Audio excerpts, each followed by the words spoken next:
Good morning, John of John Cotton's Classics. I haven't spoken to and done a video blog, whatever you like to call it, for quite a while.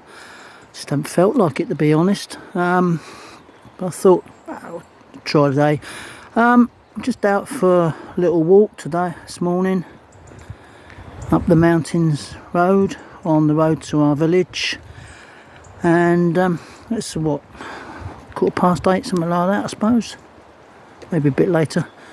And it's chilly, but the sun, as you can see, has come out, and I think it's going to be a nice day.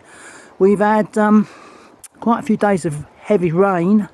Was it yesterday or the day before? Was very heavy, and yeah, I was quite surprised.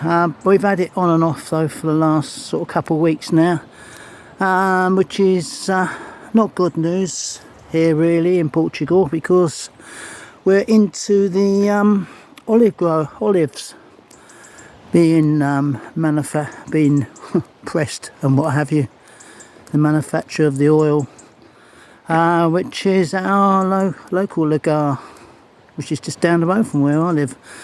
And yeah, it's so, but hopefully I think they'll be out today, taking them off the trees.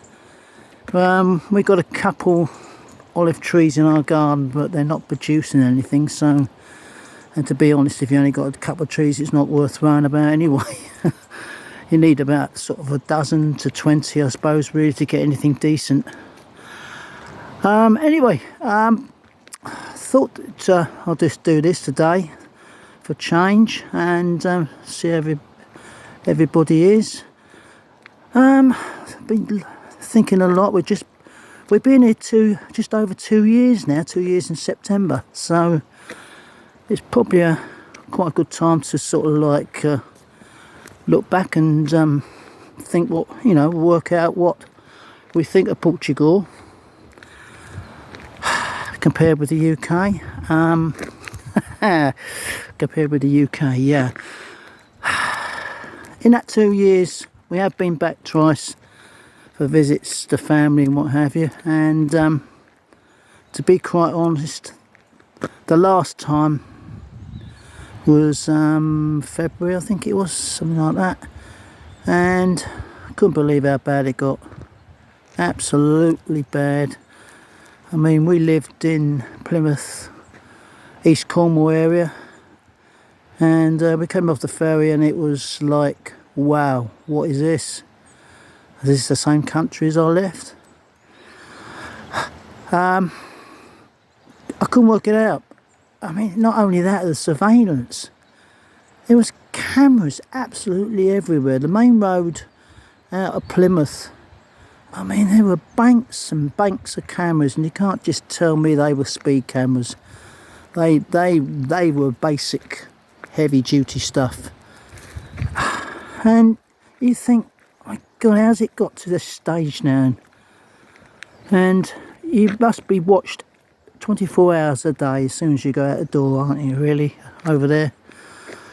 I mean, I'm standing here today and I'm looking around. There's not even a car in sight, not alone a camera. They don't exist. They don't exist in central Portugal, really, other than maybe a few speed cameras in the major cities. I can only think of one camera that I go through on the way to a town called Satar, and it's on the IC8, which is quite a main road through Portugal area, and there's one speed camera there, but looking at the speed of the traffic that goes past, it's supposed to be a 70 kilometres per hour camera, I think, but I mean, I don't think it can be working, because everyone belts through at 120 kilometres, that is, not miles per hour. So, yeah, I mean, I suppose if I was to go to Lisbon or Porto, it'd be completely different, and I'd find there's cameras around, obviously. But I mean, we go to a small city, which is our local city called Castelo Blanco, and there's nothing there, really. No surveillance cameras, what I can see, right in the town, in the city. And you think, well, how can one country be so different to another? You know, we're all in the same world, same planet, and there's such a contrast. But that's the way it is, I suppose. But getting back to Portugal, what's our plans? I don't know. I like Portugal. I like living here. I want to move because we are a bit isolated here. Yeah, the village is great. We've got a shop, we've got amenities, but to get to a town, you're talking sort of like half-hour drive either way. I like to be on the edge, really, and I want a bit more land. I want about, I don't know, an acre of ground, which is easily possible here. Other than that, really, I let this car go past. Yeah, it's, what else? What can I say? Really, we got our renewal of our residency, which is, it's due this month, and I've put it in with our immigration agents to do, because I can't be asked doing all the forms, to be honest.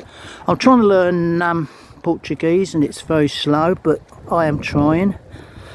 The wife is having a harder job. Well, she don't speak English very well, no. She does come from deepest Hampshire, so I suppose there's an excuse there. Hope she don't really watch this. But yeah, what would I do if it wasn't renewed? Well, I certainly wouldn't go back to the UK. Yeah, I've got kids there. Kids can come in, just jump on a plane and see us. We go over and see them, so there's no problem there. They're all grown up. I've got one in Australia, so we don't see him too often. Don't know when that'd be. So I don't know. I've been thinking about Bulgaria. It's so, well, it's, the prices is going up there, property, but you can still get a decent house for about 60,000 euro. That's just needs a little bit of work, but you've got a nice bit of ground. So would I want to go through the immigration again? Not really, if I can avoid it, but I don't want to go back to the UK because it don't feel right. It don't feel safe. I can remember when we were going for our visa to come here, we had to go to London to the embassy, or wherever they do it, and that was in Shoreditch, and we stayed in Shoreditch, and to be honest, I didn't know where the hell I was. I'm an East End London boy anyway, but Shoreditch was completely different to what I knew. I think you know what I'm saying, but I couldn't believe it. So, but anyway, time will tell. We will see what we'll